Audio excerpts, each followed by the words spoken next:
So today I'm working on this fridge, which is from the motorhome. I've had it about 8 years now. I think I put it in there when I first built the motorhome. And there's the door, obviously I've taken the door off. Reason being, I noticed some rust bubbling up on the corners of the surround here. As you can see there. And on that corner. And it's a design flaw. So I've taken the fridge out obviously and stripped it down and take the surround off. It's actually this thing here, Indel B. It's an Italian brand. Now I'll show you the front of it as well. So obviously the surround fits around there. Normally it's got this like double-sided tape that's sticking it on, which would have been alright. But there's a design flaw with this thing. The water runs down from the front, goes down the front behind the trim, and then sits in there. And it's all rusted out across here. You can see this is all discoloured. Let me show you the bottom. And there's the bottom of it. Where it sits underneath that trim. You can see the trim width here. And it sits under there, even though it's all galvanised. It's rusted away. Look, it's terrible design. So water runs down, gets trapped, sits in there, and it rusted out. Who the hell thought that was a good design? Would I buy another one of these fridges? Well, yes, I would actually, because it's been really reliable. It's not faulted at all. I've had it for 8 years. It's worked absolutely fine. But this design flaw is present. So if you've got one of these fridges, which look like this, sooner rather than later, if I was you, I'd put some sealant along this edge, right around there. Put sealant in that edge to fill up that gap so low liquids can drop in behind that trim to stop this happening to you. So to give you some idea, this fridge has now been turned off for over a week, and you know, it only gets used on weekends because it's in the motorhome, and this corner was still wet. It's been sitting there in a hot bus, which has been getting like 30-40 degrees at times. Hot bus, and it's still wet in that corner. Over a week since it was last used, and I've obviously had the thing out and stripped down, and yeah, it's still wet in here. That goes to show, doesn't it? So I've cleaned up this edge here. That's all a lot better now. I think the frame here is actually kind of okay. It's obviously this surround which is the biggest issue, and I've cleaned all this off as well. You can see how many holes are in it. I know you can see the holes in it. I'll check it over. Alright, cleaned up as well. Mostly alright. Corners are not quite so good.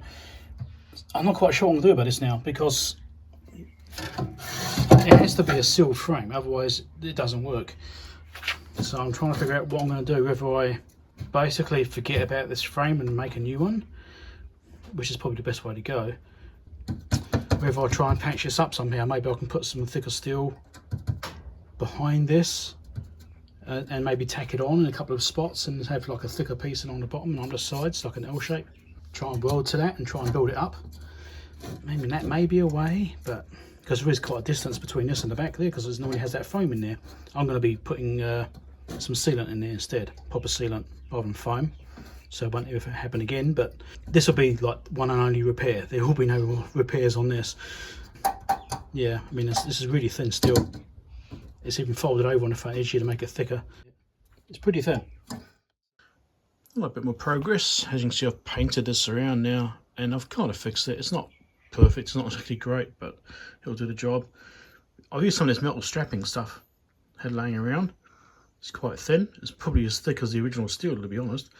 And it's magnetic, so that'll work on the door just fine. So basically I put a strip across here, folded it around the edges, and I've basically run it across, and I've used seam sealer to attach it to the original steel, so it's stuck on with automated seam sealer, which is quite heavy duty, and it can stand it, waterproof, that sort of stuff.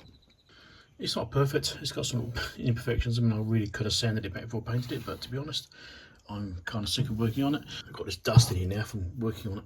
I'll clean it up.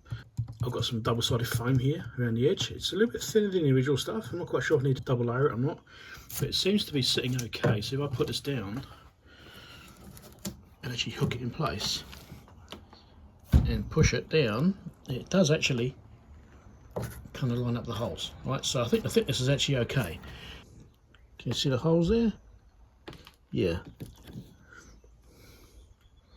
Can't see too well, but yeah, the holes are there. So it does like those as well, and I push that down. So I think the thickness is probably okay. I think I can live with that. It ain't perfect. I'm thinking about putting some sealant along the bottom here as well. So when I put it back in place, obviously I've got to clean all this up first before I do anything. I'll put some sealant in here, I think, and it's basically runs a cylinder around this bottom edge like a U shape. So any liquids that run down will run off the front rather than into that seam, which is what caused the problem in the first place. So yeah, I think I'll do. There you go, that's all sealed up now, ready to go. Happy with that. Put it back together.